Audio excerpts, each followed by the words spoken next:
Kitchen అమ్మమ్మకి తిరిగి స్వాగతం. ఈరోజు మనం చేసుకోబోయే రెసిపీ దోశలు.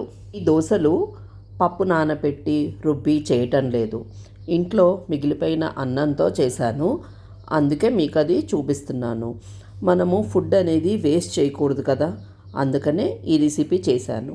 దీనికి కావాల్సింది 1 కప్పు ఉడికించిన అన్నము, మిగిలిపోయిన అన్నం వాడాను నేను ఇక్కడ.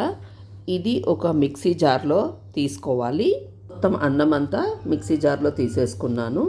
తర్వాత దీంట్లోకి 2 చెంచాలు ఉప్మా రవ్వ, మనం సూజీ అంటాం కదా, అది 2 చెంచాలు తీసుకోవాలి.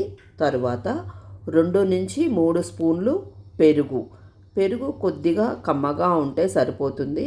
ఎక్కువ పుల్లగా ఉంటే మళ్ళీ టేస్ట్ మారిపోతుంది, అది ఒకటి సరి చూసుకోవాలి.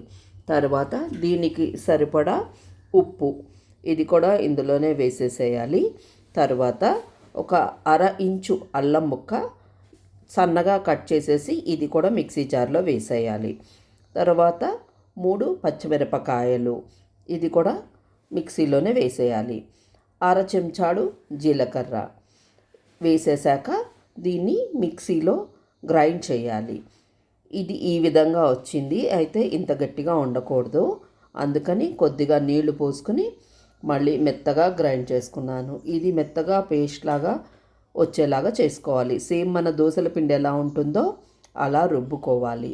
రుబ్బుకున్న పిండిని ఒక గిన్నెలోకి షిఫ్ట్ చేసేసుకున్నాను. తర్వాత దీన్ని గరిటెతోటి చక్కగా కలుపుకోవాలి. అంటే ఎక్కడన్నా ఉండలుగా ఉండిపోతే అది కూడా మొత్తం కలిసేలాగా మొత్తంగా కలుపుకోవాలి. దీనివల్ల ఏంటంటే దోశ మనకి చక్కగా వస్తుంది. దీంట్లో మనము జీలకర్ర వేసాం కదా, అది పూర్తిగా మెత్తగా అవనివ్వకూడదు. అందుకనే జీలకర్ర అక్కడక్కడ మనకి ఇక్కడ కనబడుతోంది కదా, ఇది పంట కింద పడితే రుచిగా ఉంటుంది.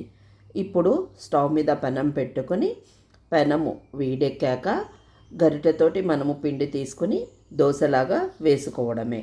అయితే ఇది మామూలు దోశలాగా మనకు పలచగా కుదరదండి, కొంచెంగా మందంగా వేసుకోవాలి.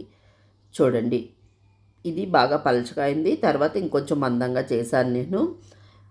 దీన్ని 2 వైపులా మనము కొద్దిగా నూనె వేసి 2 వైపులా కాల్చుకోవాలి. ఈ విధంగా చూడండి, సేమ్ నార్మల్ దోశలాగే ఉంటుంది. రుచి కూడా చాలా బాగుంటుంది, ఎందుకంటే మనం పచ్చిమిరపకాయలు, జీలకర్ర, అల్లము వేసాం కదా. ఏదైనా చట్నీ లేకుండా కూడా అలాగే తినేయచ్చు. ఒకవేళ కావాలి అనుకున్న వాళ్ళు దీంట్లో ఉల్లిపాయ కూడా వేసుకోవచ్చు. నేనైతే ప్లెయిన్గా వేశాను. దీంట్లోకి కాంబినేషన్గా నేను పొద్దున చేసిన కూర, ఆనపకాయ కూర ఉంటే దాన్ని గ్రైండర్లో వేసేసి చట్నీ చేసేసి దాన్నే దీంట్లోకి తిన్నాను. మీరు కూడా ఇలా ఎప్పుడన్నా ట్రై చేశారా?